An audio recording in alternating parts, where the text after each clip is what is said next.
ces formulaires. Il me demande d'attendre. Moïse Katumbi, admission record, ça c'est le numéro de son admission aux États-Unis. Most recent date of entry, la dernière fois qu'il est entré, c'était ça avec ce passeport-là. Vous voyez? Donc, en 2019, monsieur était aux États-Unis avec ses passeports zambiens, le 2 avril. Ce qui a aussi, il y a un visa B1. Abimaki, le 10 avril 2019. Donc, pendant que tu sois là, tu sois Kabila, à Botolier passeport, en réalité, il y a un passeport des nationalités zambiennes. Parce que je vais vous montrer quelque chose de très important, vous allez le voir. Et ça va vraiment vous aider à mieux comprendre. Parce que le passeport, quand on l'a, il peut être diplomatique avec la nationalité de notre pays.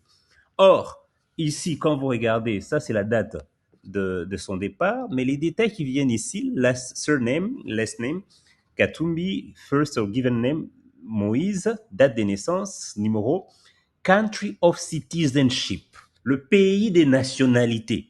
C'est-à-dire sa nationalité zambienne. Et donc, je vais d'abord imprimer pour que, c'est un peu ça.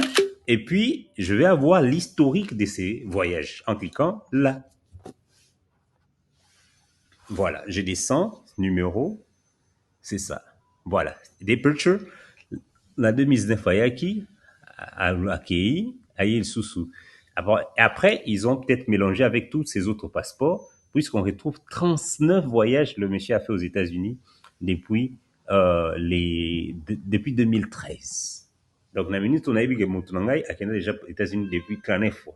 On a gagné son rapport comme président. Et comment vous ne rendez pas si beau. Donc, c'est un peu ça. Monsieur a un passeport zambien.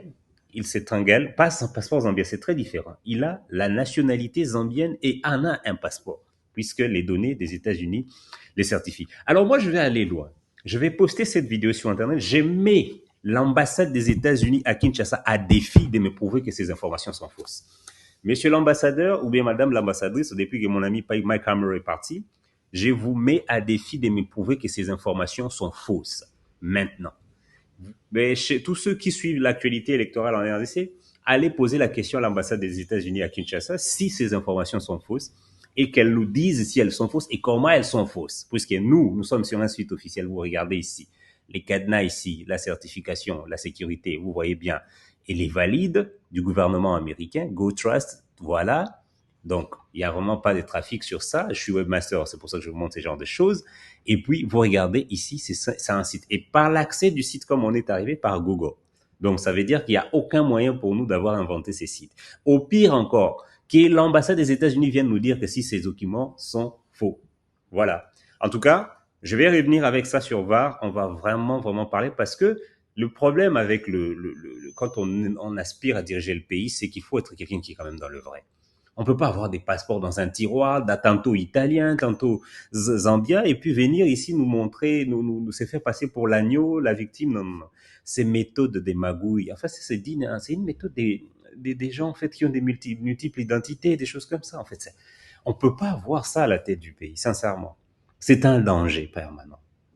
C'est vraiment un danger. Donc, du coup, nous, on attend des explications, ne serait-ce que pour nous mentir. Et bien sûr, ça va être compliqué parce qu'il faut trouver déjà la langue vers laquelle il va s'exprimer. Donc, on attend quand même, s'il vous plaît.